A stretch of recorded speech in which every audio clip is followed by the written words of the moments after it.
Hey everybody, this is graphic designer Roberto Blake.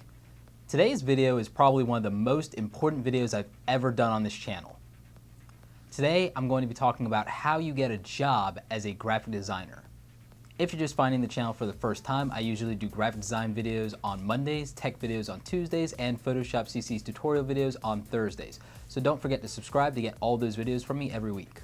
One of the most requested topics that I get in my inbox and in the comments is related to how you actually get hired or get a job as a graphic designer, especially if you don't have any experience and you're a student or a new graduate.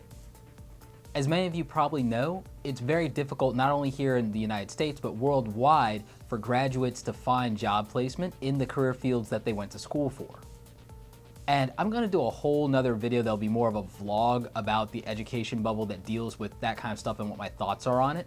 But I will speak to specifically my own experiences here, both from the position of trying to get a job as a graphic designer when I was younger, and also from the hiring position of actually taking interviews and vetting young graphic designers and knowing what I was looking for, what the company needed, things like that.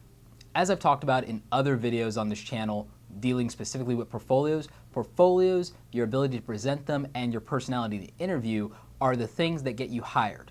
Most people who are in graphic design school, art school, college in general, have this mistaken idea that we as employers or hirers or managers or senior designers, that we care about your grades or what school you went to or even what degree you have. And the reality is that we really aren't that interested in it because it doesn't directly impact our bottom line. It may actually be more that tells us certain things about your personality, your overall capabilities. It's a shortcut that we use to weed people out. But the reality is that we're more interested in a few very simple things. Can we work with you is probably the most important thing, and that'll be communicated in your personality, how you present, and how you talk and just conduct yourself throughout the interview, and your overall level of confidence, not too little and not too much. No one wants to work with somebody who isn't confident in their work, can't speak to it, can't help pitch it, can't sell you on that idea. So confidence is important, but at the same time, no one wants to deal with someone who's arrogant or egotistical or full of themselves. So just make sure that you're balancing it out. And if there are those idiosyncrasies in your personality, make sure that you're addressing them and you're communicating properly and putting your best face forward in the interview while being as honest as possible. So if we like your personality and we feel like we can work with you and that you can sell your work, you can sell yourself, you communicate well and you're creative and you have good ideas and you speak intelligently about your work, now it's gonna come down to the actual body of work itself and what it conveys to us about your skills and capabilities. And the biggest problem that we see in portfolios today is that they're filled with student work.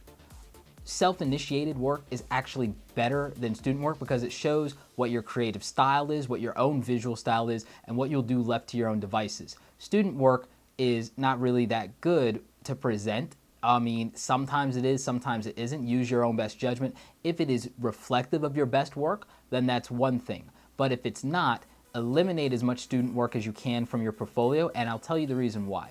Student work, a lot of times you were given a lot of information that you may not have gotten from a client, although I encourage you to try and get as much information as possible, get a client brief. But again, it's a project that was from a more controlled environment than is presented in the real world, number one. The allotment of time you're probably given to develop it and come up with concepts is also unrealistic. And that's not saying that you didn't have to come up with certain things in a crunch or whatever, but the odds are that you didn't have to at least have some thumbnails or an idea within an hour of being handed the brief from your professor. In the real world, working with clients and working in agencies and companies, sometimes just presenting an idea or even finishing something, you will literally have an hour to 2 hours to get it done. And that can be overwhelming and daunting for students who have been given days or weeks to complete an individual assignment. And that's because you have all these other classes, you have other competing assignments. So yeah, they want to give you a reasonable amount of time to deal with that. The workplace is very different. Despite juggling all these different things, you won't have the luxury of that kind of time. And sometimes in the workplace with regard to graphic design, if you're not working as an in-house designer, if you're working at an agency or you're working directly for a client, the odds are you won't have a bunch of other rudimentary tasks that you're juggling. You won't have busy work. If you're a graphic designer, the odds are you're probably not, unless you're an in-house designer, going to be bombarded with 50 emails that you have to answer first thing in the morning. You're not going to have a bunch of these routine tasks that you have to do first thing in the morning. It's usually going to be you're focused on producing the assignments for the client. And a lot of times it might be one project, it might be 3 projects, but you'll have a priority of work that's established based on your deadlines and based on what the level of the account is. So just kind of keep that in mind. It's not the same thing as juggling your, classwork and, you got 5 different things going on, you've got, 5 projects, whatever. It's very different. What we really want to see in your portfolio is we want to see client work. We want to see client work. We want to see self-initiated work. We want to see work that maybe you did even if it was volunteer work, or even if it was a pitch that the client didn't use. A lot of designers sometimes won't put in work that wasn't used or that the client didn't approve, but if it's reflective of your best work, go ahead and include it. And if you need to talk about it, just bring it up. If you're asked about it, say that the client went in a different direction and just explain what the circumstances were without being overly involved and getting bogged down in the nuts and bolts of it. Just very briefly and concisely explain why the direction was different or why it wasn't finally approved, but what you contributed to the project, what you liked about it, and exude its positive qualities. Also, make sure if you don't have the opportunity to explain every piece in your portfolio, that there's a brief sentence or 2 in your portfolio explaining the work. A lot of designers will say, oh, well, the work will explain itself or it'll stand on its own. The thing is, you're still doing with a visual medium. Even though design is supposed to communicate some very specific things, you do need to add some context to it for someone who's not aware of what you were doing or what the assignment was, what the client really wanted. They need to know these things. So go ahead and just have some kind of brief description alongside your pieces of work. I talk about this in the portfolio videos, but again, only show your best work, but also show the type of work that you want to do. If you're going to a place that specializes in branding, then maybe bringing in all these wonderful photo retouched pieces and photo manipulation work isn't what you need to be bringing. You need to be bringing identity kits, you need to be showing them logo designs, you need to be showing them layouts and print work, mock-ups if this was going to be used in billboards and out of home, brochures, trifolds, those kind of things are what you're going to need to do if you're working with somebody who's more in that B2B sector. If you're going to be doing something that's more entertainment industry based, then maybe you do need to do more of that type of work. You need to do things like movie posters or album covers. If you're waiting to graduate from college with your degree to have really set yourself up and to say that that's when you need to be looking for jobs and looking for opportunities, it's too late by then. You need to be getting clients as soon as you can so that you can develop a body of work, so that you can experiment, establish your style, have referrals that clients and employers are going to care about. If I'm hiring you to do something, I don't want to be that first person that's just giving you an opportunity or a leg up per se. If I have to worry about my business and making money and delivering for my clients, I can't take risk. I want to minimize risk. So I can't be the first person who's ever hired you to do a legitimate project for money. And I don't want to be that guy that's going out on a limb. You need to understand that, put yourself in the employer's shoes, and give them every reason to hire you. And part of that is going to be having a referral client list of freelance clients that you've done work for, that they can talk to you and get a feel for how well you work with people, how much you satisfy your clients, and what you actually did, and was the work in your portfolio legit or not. So that's what you need to have. You need to have real projects in there, and that's why you need to have that work and not your class work and your student work, because we're not going to call your professor and ask them, about you. Oh, he's a joy to have in class. Oh, she's a wonderful student, straight A's, Dean's List. We don't care. We don't care because at the end of the day, we have to deliver for our clients. So if we have to deliver for clients, they're not interested in that. They're interested in the work, they're interested in the turnaround time, they're interested in the ability to have good communication and interaction. So these are the things that we would be looking for if we're gonna hire you as a graphic designer to do something for our clients, we need to know that you can meet deadlines. We need to know that you can meet deadlines when there's money on the line. We need to know that you're accountable. We need to know that you're answerable for something. We need to know that you can communicate well, that you're just not gonna disappear, go MIA, that no one's gonna be able to reach you.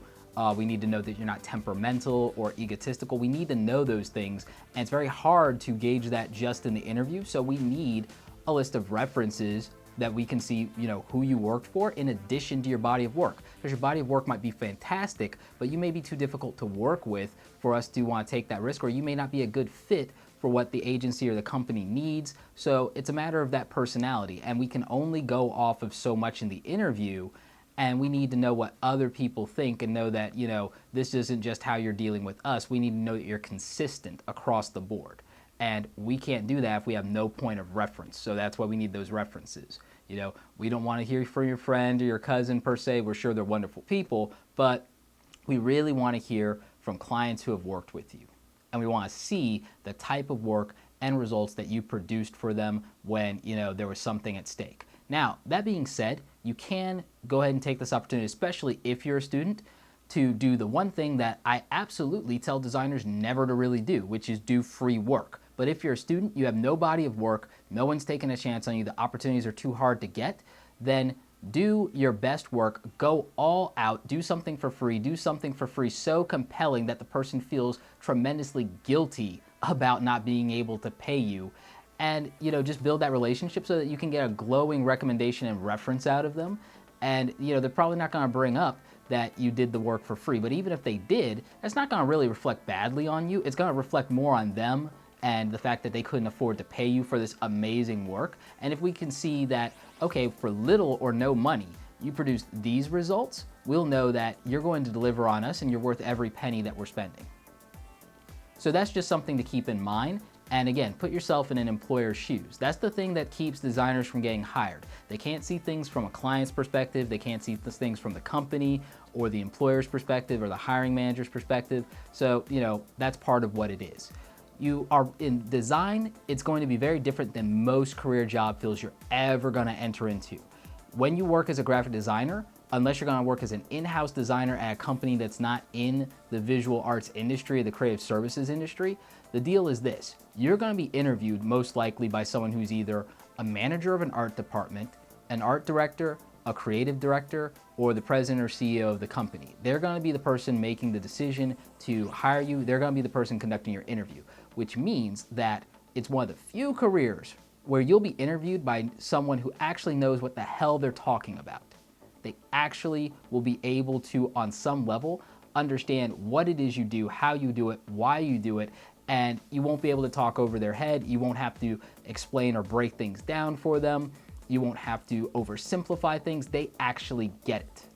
One of the things I want to caution and prepare all of you graphic designers out there for is make sure that you're doing your research before you go into the interview. Understand who the company or the client is, understand who their customer or their clients are, understand what the type of work they do is and how they present, so that you can tailor yourself appropriately in terms of your game plan for presenting, how you communicate, what pieces to bring in your portfolio, etc. You shouldn't just necessarily have one generic portfolio. You should have, yes, one ready to go, but you should be able to either swap out or use different portfolios or different pieces that align to the situation, because as I talk about in my portfolio videos, always present the type of work that you want to be doing. Push the work that you want to get. Also, don't forget to let your personality shine through and to be enthusiastic. It definitely goes a long way no matter who is interviewing you. Well, I hope you guys learned a lot more from this video and that you have a better idea of things that you can do that will help you land that graphic design job that you're trying to get. If you have any specific questions, you can feel free to message me or leave something in the comments below or inbox me. If you're interested in doing a mock interview with me to try and get a feel for it and get some practice in, I might be happy to do that for you. Just message or inbox me and we'll try and set up a Google Hangout and we'll try and make that happen. And we'll just see how you do, and I'll give you any tips and advice that I think are relevant to your particular situation. Anyway, like this video if you like it. Don't forget to subscribe. Check out the other videos in my YouTube series. And as always, thanks for watching.